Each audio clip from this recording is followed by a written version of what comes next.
Dublin, December 8th, 2004. A woman at a coach station confronts a man throwing her luggage. His reply freezes her. I've already put one woman down! You will be the next! She does not know him. She does not know that less than 24 hours earlier, he raped and murdered a mother of 3.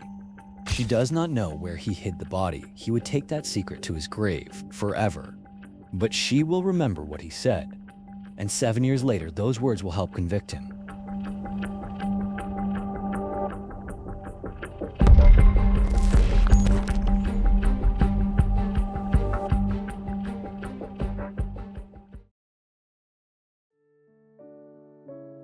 To understand what Martin Stafford took, you have to understand who Michelle Gunshon was before he knew her name. And for that, you have to go back to a small birthday party in Manchester, a few days before December 2004. Oh, that's cute. That's a good place to be. Tracy Richardson is turning 21. Her mother, Michelle, drives up from London to celebrate. Fireworks in the garden, a handheld camera rolling. They laugh together. Years later, Tracy will return to that night in her memory and realize it was the last time.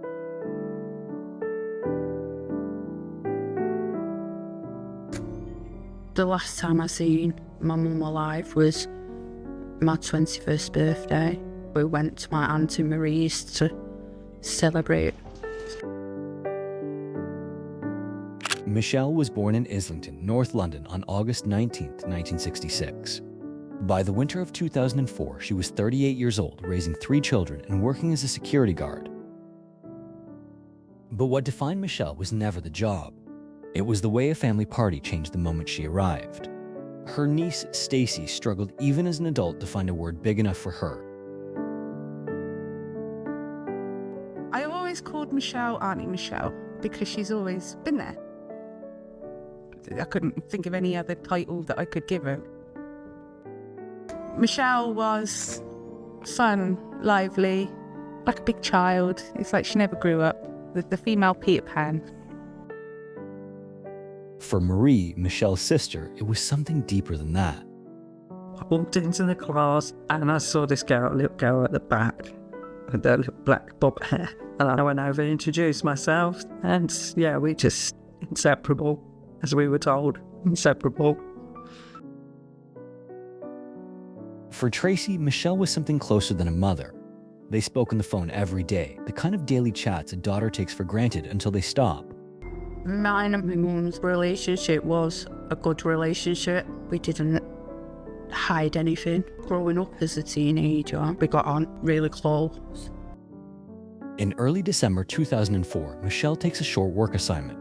The clothes show live at the National Exhibition Center in Birmingham. Thousands of visitors, a full roster of security guards needed. Michelle signs on.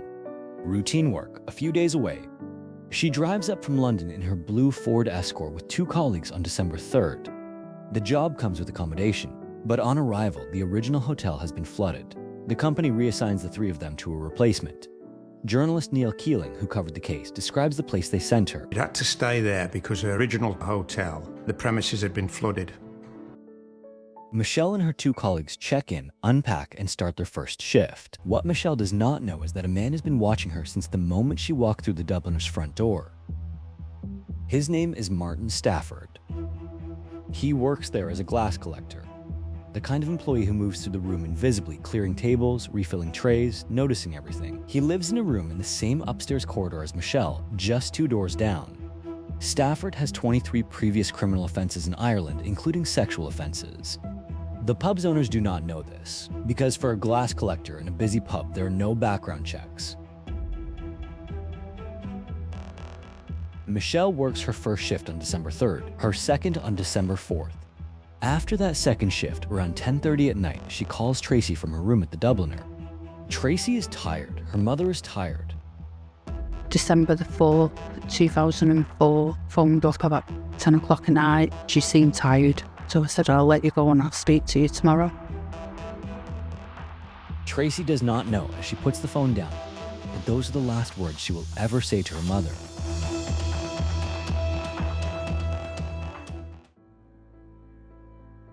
The morning of December 5th begins ordinarily. Michelle's two colleagues at the Dubliner have another shift to work at the NEC, and they expect Michelle to be ready with them. But when one of them knocks on her door, there is no answer. They push it open. The room is empty. Her bags are still there, her coat, her mobile phone on the bedside table. They pick up the phone, and what they see on the screen stops them cold. The following morning, two of her colleagues went to her room to see whether she was ready to go to carry out a further shift, but they could find no trace of her. Some of her personal belongings, including her mobile telephone, were in her room. She'd had 27 missed calls. 27 missed calls. The vast majority from one number, Tracy's. Because in Manchester, something is already very wrong. Tracy has been trying to reach her mother since early that morning. Michelle always answers. Michelle always calls back. When she can't reach her, Tracy starts calling the rest of the family. Eventually, Michelle's mother rings Marie. Asked if you see Michelle. I heard from Michelle. Tracy called. Can't get hold of her. At 5 o'clock that same evening, when the colleagues return to Michelle's room for one more check, every single one of her belongings is gone. Not packed by Michelle, she never came back. Someone who cleared her things out. Someone who did not want them to be found. By Sunday morning at 9:30, the colleagues walk out onto Mill Lane, the narrow road beside the pub where Michelle had parked her blue Ford Escort. The space is empty. They report her missing. For Tracy, the hours that follow collapse into a single sleepless blur. I phoned all the hospitals in around Birmingham, and I was sat there till 3 in the morning, but there was no sightings of my mum at all. Birmingham police begin where every missing woman case begins. Statistically, the person responsible is almost always someone she already knows. A partner, an ex, a family member. They speak first to Michelle's estranged husband. He, by default, is a person of interest to the inquiry because they are estranged. He's also the father of one of the children. So it is important that we quickly identify that he wasn't in Birmingham at the time.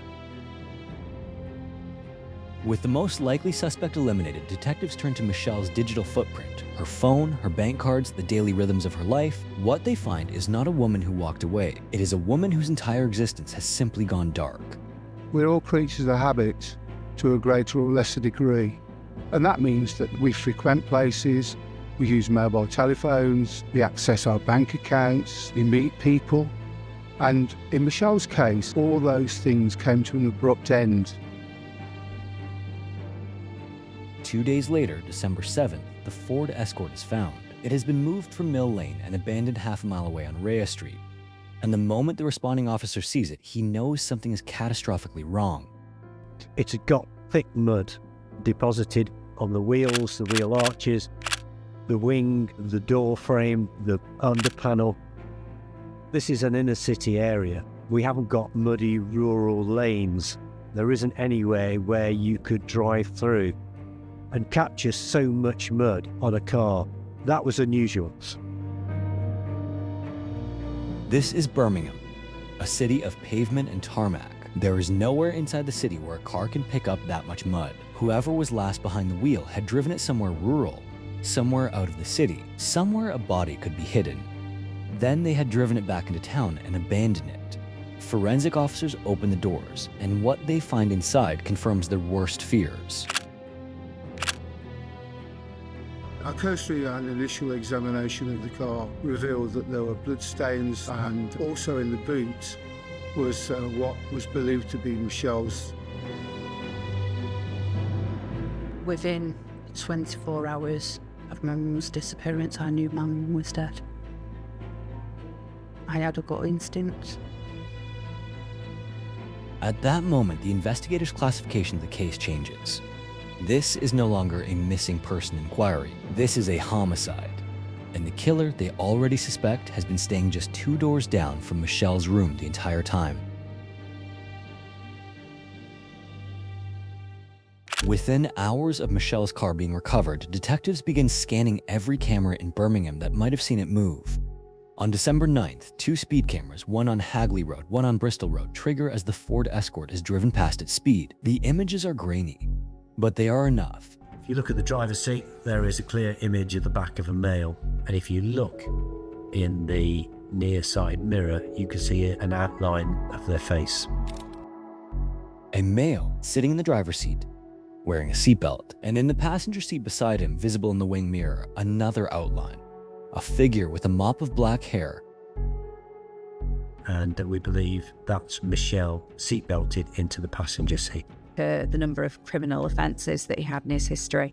The licensee of the Dubliner is brought in and shown the same frames. 23 offences. He does not hesitate. In Ireland, the man in the driver's seat is the glass offences. collector, the one who lives 2 doors down from Michelle's room, the one who had been there the whole time. To me, Martin Stafford was actually stopping in the same set of flats as Michelle. He left the Dubliner either on the Monday or the Tuesday of that week, so he's now gone without reason.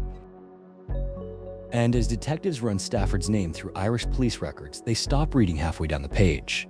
Because the man who had been quietly clearing tables in the pub where Michelle stayed has a history they could not have invented. Stafford had already got 23 offences committed in Ireland, including sexual offences. A man who had previously locked 2 women in a cabinet overnight, a man on bail in London for an indecent assault case, a man already wanted by the Metropolitan Police over another rape allegation, a man who had positioned himself behind a pub bar where the vetting never came. He's a glass collector in a pub. It's unlikely they'd be doing criminal record checks or security checks on him. He has very easy access to victims. The net closes quickly. Forensic teams sweep Stafford's room at the Dubliner. They take the bed linen. They match it days later to a semen stain on the front passenger seat of Michelle's car. Meanwhile, a paleontologist examines the thick mud packed into the Ford Escort's wheel arches. The pollen is not local. It is from the Frankley area, a belt of rolling hills and country lanes on the western edge of Birmingham. She had found pollen debris within the soil deposits around the wheels that was indicative of being from the Frankley area of Birmingham. Ground searches are launched across Frankley. Police dogs, cadaver specialists. Nothing is found. Meanwhile, Stafford himself has already disappeared. CCTV at Holyhead confirms he boarded the ferry to Dublin on December 8th, less than 24 hours after he killed Michelle. And what investigators later discover is that Stafford went on to tell an associate exactly what he believed he had done with her body. And Stafford actually told him, I would dump it in some building footings somewhere around Birmingham. Back in Manchester, Tracy is pregnant with her first child. She should be celebrating. Instead, she is fighting nightmares. I started having nightmares of my mum rotting in a house and other nightmares as well. And then, in March of 2005, just 3 months after Michelle's murder, the investigation receives a phone call from Ireland that confirms every detective's worst prediction. We get the call from the police in Ireland.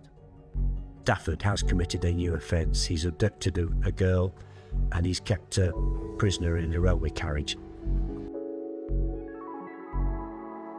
Martin Stafford has attacked again. In Ireland, the victim is a young woman he held captive inside a disused railway carriage. She fought her way out.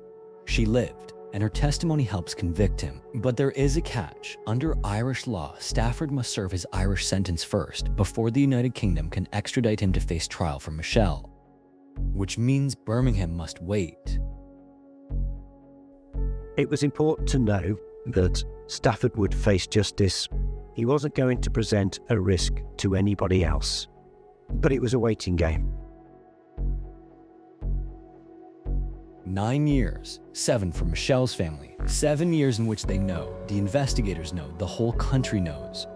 The man who killed Michelle is alive in a prison cell in another country and they cannot touch him. 7 years of Christmases without her. 7 years of Stacy watching the storm cloud that never quite lifted. Tracy refuses to let her mother be forgotten during the wait. In 2008, she organizes a memorial service for Michelle with no body to bury. Family attends. Police attends. Tracy's 2-year-old son sits beside her. Her grandfather reads a letter about who Michelle had been. Halfway through, his voice breaks. Because it just hit home. And it's like a funeral, but it's without the body.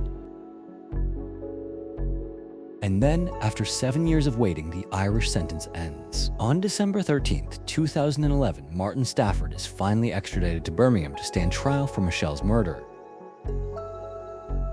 What the prosecution does not yet know is that the evidence that will finally break him open was given away by Stafford himself to a complete stranger at a Dublin coach station the day after he fled. By the time Stafford lands back on British soil in December 2011, the forensic case against him is already complete. Every thread the investigation pulled on for 7 years is held. The bed linen semen stain matches the DNA on the passenger seat of Michelle's car. The bloodstains on the jacket and inside the Ford Escort are confirmed as hers. The licensee of the Dubliner has identified Stafford as the driver, and the pollen in the mud on the wheels points to Frankly. But the piece of evidence that will ultimately make the case unanswerable did not come from a forensic lab. It came from Stafford's own mouth, spoken to a stranger hours after he killed Michelle. When Stafford arrived at Dublin, he relocated to a local coach company to make his next move. A woman standing nearby watches him throw her luggage. I've already put one woman down. You will be the next. She remembers it, she reports it. And 7 years later, when detectives track her down, her statement goes into the case file. Because in the courtroom, a confession to a stranger has one enormous advantage. She had no reason to lie, no connection to Michelle, no stake in the outcome. She was just a woman with a suitcase who happened to be standing next to a killer. Combined with the DNA and the CCTV and the bloodstained jacket, the picture is complete. On July 17, 2012, Martin Stafford's trial opens at Birmingham Crown Court. Tracy sits in the gallery every single day. She listens to all of it. Stafford denies the murder. He denies the rape. He denies the false imprisonment. He denies preventing the burial. He denies everything. He denied it all at first when he was in court, and it just made you angry. But the jury has heard the Dublin stranger. They have seen the DNA. They have watched the CCTV of a male driver moving Michelle's car through the city at speed. And after 2 weeks of testimony, they retired to deliberate the fate of the man who thought silence was his final weapon.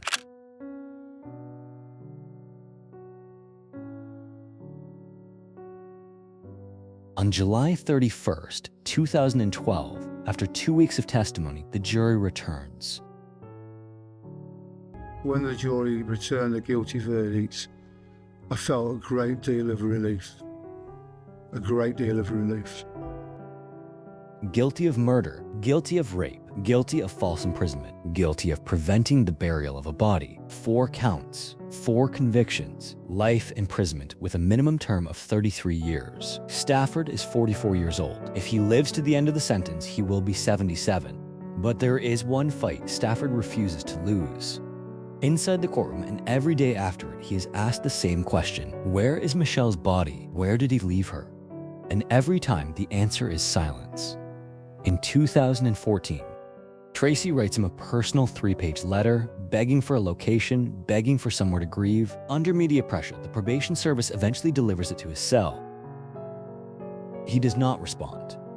Forensic psychologist Dr. Charlotte Armitage sees exactly what Stafford is doing. I think the issue with Stafford all along has been about power and control, and this is him not telling them where the body is his one last attempt at some semblance of control and power in his life. In 2015, 3 years into his sentence, Martin Stafford dies in prison of pneumonia and liver disease. He is 47 years old. He takes the location of Michelle's body with him. I felt angry. Just mainly was like, what about my mum now?